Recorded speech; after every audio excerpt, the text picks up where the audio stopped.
দর্শক যারা শুনছেন সবার প্রতি আন্তরিক কৃতজ্ঞতা। এই ডিসকাশনটা যখন করছি ঠিক তখন মনের মধ্যে সবার একটা ভয়ঙ্কর ধরনের কষ্ট কাজ করছে। সোশ্যাল মিডিয়া হয়তো দেখেছেন যে মেহেদী হাসান মিরাজের চোখ ছলছল করছিল, সেটা দেখা গেছে। আমাদের লেন্স তাকে খুঁজে পেয়েছে। যত ক্রিকেটার রয়েছে এই মুহূর্তে সিলেটে বিপিএল খেলতে এসেছে, সবার হৃদয়ে রক্তক্ষরণ হচ্ছে কোচ মাহবুব আলী জ্যাকি। ঢাকা দলে, ঢাকা ক্যাপিটালসের সহকারী কোচের অকাল বিদায় এই মাঠে। কিছুক্ষণ পর তো জানাজা অনুষ্ঠিত হবে এখানটাই, আমরা সবাই অংশগ্রহণ করব, দর্শকরা থাকবে। কিন্তু এমন একটা সময়ে তিনি চলে গেলেন যখন তার দল অসাধারণ জয় তুলে নিয়েছে, যখন আপনাদের আমাদের সবার ফেভারিট ক্রিকেটার যাদেরকে নিয়ে অনেক বেশি আলোচনা ছিল এবং তাদের সিলেক্ট করার ক্ষেত্রে এই মাহবুব আলী জ্যাকি অকশনের টেবিলে একটা বড় রোল প্লে করেছেন, তারা পারফর্ম করেছেন। সাব্বির রহমান, নাসির হোসেনরা পারফর্ম করেছেন। তার ঢাকা গতকাল যে দলটা 190 চেস করে রাজশাহী ওয়ারিয়র্স জয় পেয়েছিল, সেই দলকে হারিয়ে দিয়েছে।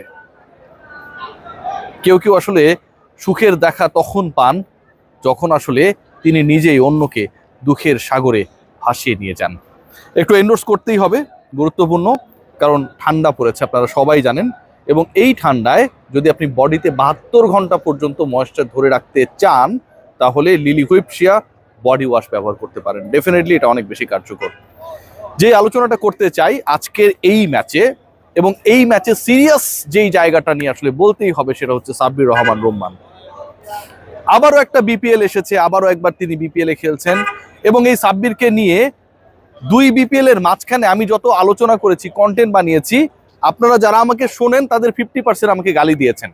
সাব্বিরের কারণে নাকি আমি যে কন্টেন্টগুলো বানিয়েছি সেগুলো আসলে কার্যকর না, তিনি আর চলেন না, স্ট্রাইক রেট বেটার না, লেগ সাইডের বাইরে তার স্ট্রেংথ নেই। সেই সাব্বির রহমান রুম্মান আজকে যখন ঢাকা ক্যাপিটালস জয় পেয়েছে, চলে যাওয়া কোচ মাহবুব আলী জ্যাকির বিদেহী আত্মাকে যেই জয়টা একটু হলেও শান্তি দিয়েছে, সেই জয় ফিনিশিং রোল প্লে করেছেন সাব্বির রহমান রুম্মান। জ্যাকি স্যার যাকে সিলেক্ট করার ক্ষেত্রে, নেবার ক্ষেত্রে একটা বড় রোল প্লে করেছিলেন। সাব্বির রহমান রুম্মান 28 লাখ টাকায় ঢাকায় যেই ক্রিকেটারকে নেওয়া হয়েছে, সেই ক্রিকেটার করেছেন 21 রান। একটু অন্যভাবে যদি বলি, সেই 21 রান যখন করতে তিনি ক্রিজে গেছেন, ঠিক তখন প্রতি ওভারে প্রায় 7.5 মতো রান প্রয়োজন জয়ের জন্য রাজশাহীর বিপক্ষে ঢাকার। লো স্কোরিং ম্যাচ, শেষ দিকে সাব্বির মনে করা হচ্ছিল আরো ক্লোজ হয়ে যাবে। সাব্বির ছক্কা মেরে বাউন্ডারির ওপারে বল পাঠিয়ে, ওপারে এখন পেরিমিটার বোর্ড দেখা যায় না, স্ট্যাটিক বোর্ডের মতো অবস্থা, দলকে জিতিয়েছেন যখন দরকার 5 রানের। সেই সাব্বির 10 বলে 21 করেছেন, 210 স্ট্রাইক রেটে ব্যাট করেছেন। বিপিএল এর ভেরি ফার্স্ট ম্যাচে খেলতে নেমে অপরাজিত থেকে দলকে জেতানো সাব্বিরের স্ট্রাইক রেট, তার দল এবং প্রতিপক্ষ দল, দুই দল যদি আমরা বিবেচনা করি, সবার থেকে সবচেয়ে বেশি 210। তার দলের 150+ স্ট্রাইক রেটে কেউ ব্যাট করে নাই, যে কারণে ম্যাচটা একসময় মনে হচ্ছিল ক্লোজ হয়ে যাবে। 1 বছর পর বিপিএল এ নেমে প্রথম ম্যাচে চাপে সাব্বির রহমান রুম্মান ঠিক তার কাছ থেকে যেই রোলটা আমরা এক্সপেক্ট করি, সবাই এক্সপেক্ট করে, সেই রোলটা প্লে করেছেন। What about Nasir Hossain? অন্যদের আলোচনা আমি আসবো। What about Nasir Hossain? সাব্বির তো তাও ট্রেনিং করেন, প্র্যাকটিসের মধ্যে থাকেন, অনেক কিছু করার চেষ্টা করেন। নাসির হোসেনকে নিয়ে আমরা যেন একদম হতাশার রাজ্যে নিমজ্জিত। অথচ রংপুরকে এনসিএল জেতানোর ক্ষেত্রে নাসির হোসেনের বিভিন্ন সময় মাস্টার ক্লাস আমরা দেখেছি। নাসির হোসেন আজকে 2 উইকেট নিয়েছেন। যেই 2টা উইকেট নিয়েছেন, সেই 2 উইকেট আসলে মেরুদণ্ড, ব্যাটিং এর মেরুদণ্ড ভেঙে দিয়েছিল আজকে রাজশাহী ওয়ারিয়র্সের, যেই দলটা গতকালকে 190 চেস করছে। I am repeating, Nasir Hossain bat করতে নেমে 22 বলে 19 করেছেন। আপনি 132 চেস করবেন, আপনার ছক্কা মারার দরকার নেই, আপনার তাড়াহুড়ো করে উইকেট বিলানোর দরকার নেই, বরং সেটেল ডাউন করেন, টিকে থাকেন, যখন সময় আসবে তখন আপনি পেটাবেন। নাসির হোসেন সেই পরিকল্পনার মধ্যেই ছিলেন, শেষ পর্যন্ত থাকতে পারেননি। সাব্বির যেটা করতে পেরেছেন, নাসির আউট হয়ে গেছেন, কিন্তু ওই 19 রান, মহামূল্যবান 19 রান রাজশাহীর বিপক্ষে ঢাকাকে, ক্যাপিটাল সিটিকে এই জয় এনশিওর করার ক্ষেত্রে একটা অগ্রণী ভূমিকা পালন করেছে।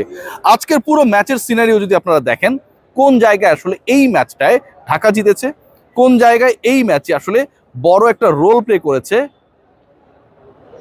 আমাদের আপনাদের প্রিয় দল, রোল প্লে করতে ফেইল করেছে রাজশাহী।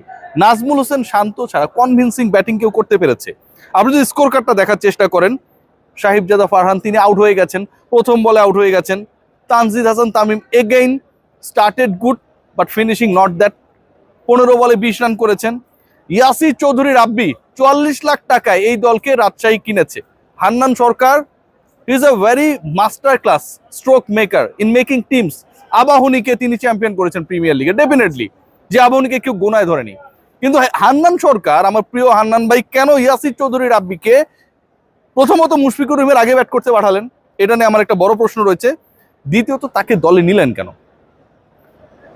15 বলে 13 রান করা ইয়াসির চৌধুরী রাব্বি পুরো মোমেন্টামটা, মানে মিডল অর্ডারের মোমেন্টাম নষ্ট করার ক্ষেত্রে একটা বড় রোল প্লে করেছেন।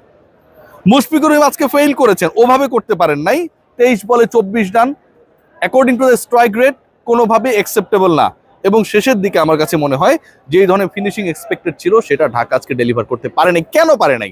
দেখুন, আপনি যদি নাসির হোসেনের 2টা উইকেটের দিকে তাকান, তাহলে 5ম ওভারে নাসির ফিরিয়েছেন তানজিদ হাসান তামিমকে। মানে আপনার পাওয়ার প্লে এবং রেস্ট অফ দ্য ওভার্সে প্রতিপক্ষের বোলিংকে গুড়িয়ে দেওয়ার জন্য আপনার সবচেয়ে কার্যকর অস্ত্র যিনি, তাকে নাসির হোসেন কিন্তু আউট করেছেন, নাসির ভাই আউট করে দিয়েছেন।